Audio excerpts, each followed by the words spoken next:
Entrepreneur Ravindra Pai always knew that he would join the family business eventually. However, when he finished his engineering, he chose to join the technology industry and work as a techie. Let's find out why. Ravi, welcome. Thank you, Jayashree. Ravi, why did you join the technology industry, and help me understand how that beginning has affected your career now? Well, as you mentioned, I always knew that I would join the family business. But after my education, I wanted to pursue getting into a large organization. So I did my engineering in electronics and communication. After that, I was lucky enough to be recruited from campus into Tata Infotech those days. So I worked as a programmer for a couple of years, which gave me good experience while I gave my interview for the CAT to get into IIMs. Well, I got selected from all the IIMs. Eventually, I chose IIM Bangalore to do my, the PG DBM 2-year course.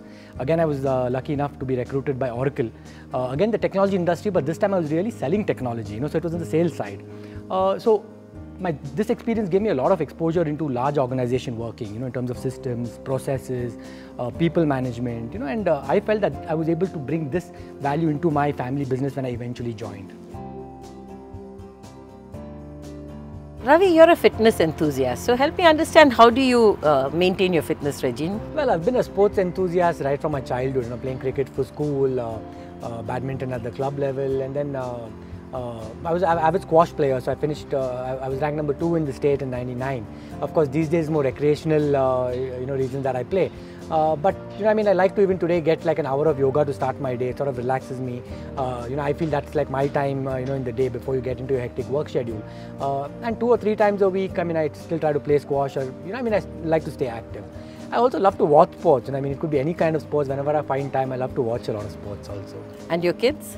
Well, they're usually into soccer. They love watching soccer. So, like I mentioned, we sort of also spend time in the weekends, sort of kicking the ball around. So, it's a lot of fun. An avid reader, Ravi makes time to read every day. Ravi, tell us about your reading habits. Well, before going to bed, I make it a point to read for an hour. It just relaxes me, takes my mind off, the work or the day. Primarily read a lot of non-fiction. I like to read about biographies, autobiographies, business management books. Of late, I've been reading a bit of Indian history. just to understand the context and various and diverse views. I think it sort of just gives me a different perspective. Tell me about some of the books that impressed you. Oh, I can name plenty. But I've really enjoyed reading the Steve Jobs and Elon Musk book. Both have been role models to me, guys who've influenced various industries. Another book that has really influenced me has been Starting with Why by Simon Sinek. It talks about a purpose in an organization, which is a lot more important than the product or what we do, which we typically tend to talk to our customers about what we do, but we rarely talk about why we do it. Ravi, with such a hectic work schedule, how much time do you get with your children? Well, I have 2 young boys, 8 and 5. Both of them wake up early to go to school, and by the time I get back home, they're asleep. So pretty much right through the week, I don't get to spend much time with them. Of course, in the weekends and holidays, I make it a point to sort of spend time with them. They're both usually into soccer, so we play a bit of football over the weekend. I sometimes take them to classes, if they have any football class or a swimming class on weekends. So it's pretty much the time that we get to spend during weekends or on holidays. What's a typical family holiday for you? Well, we try to take a break at least once in 6 months. Short vacations, maybe 3 days, 4 days, maybe a beach destination. The boys love the pool, so we tend to go wherever the water is. And like I said, we somehow make it a point that at least once in 6 months we take a break. So Ravi, what's your ideal holiday? So for me, an ideal holiday is a beach vacation, maybe sitting by the beach, read a book. I already mentioned that I like reading. Pretty much do nothing. I think I like to relax. So for me, a relaxing beach holiday is an ideal vacation. And what does your wife do? Well, she's an educator, a very passionate educator, I must say. So she runs our school. We have about 3,000 students. Incidentally, it's ranked very, very high. In fact, in the recent ratings, we were ranked number 3 in Karnataka. So she's also pursuing a PhD in education with USC. So again, her timings are quite weird, because she's working the US timing. So she wakes up at 2 in the morning, and sometimes she's asleep even before I come home too. She's of course a very hands-on mom, so she spends the rest of the day sort of really picking up the kids, dropping the boys, taking them to classes.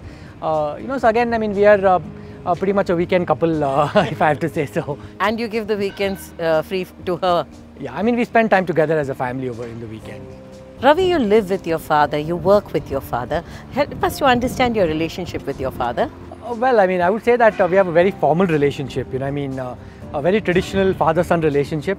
I think there's a lot of mutual respect. I mean, while for me he's a role model, I've respected him growing up. At the same time, I feel that he sort of respects my views and my thoughts. One of the things that I've been very, very grateful to him is that he's given me a lot of leeway in terms of the choices that I wanted to make. Be it in terms of the courses I wanted to pursue, jobs I wanted to take. And even when I joined the business, I mean, he treated me as an equal, gave me opportunities to sort of maybe make mistakes and learn. So I mean, lot of leeway really growing up, And what kind of values has he inculcated in you which you are bringing to the business? He's a hugely successful person, but at the same time, he's been very, very grounded, So I think that's a value that I've inculcated growing up from both my parents, actually. They're both very, very grounded human beings. He's also very, very compassionate, and I mentioned to you, I mean, he likes to meet a lot of people, and I think that's also a source for his success. I mean, he interacts with so many people that he keeps getting so many opportunities and deals that come by just doing, meeting people. So I mean, so these are the sort of attributes that I've sort of respected and valued as I grew up. What about your mother? She spends a lot of time with the kids? Oh, she loves, she loves I think any other grandmother would, I mean, she was most happy actually when we sort of moved back into our house, once my elder son was born. She got a lot more time to spend with them, and she really loves the time with them.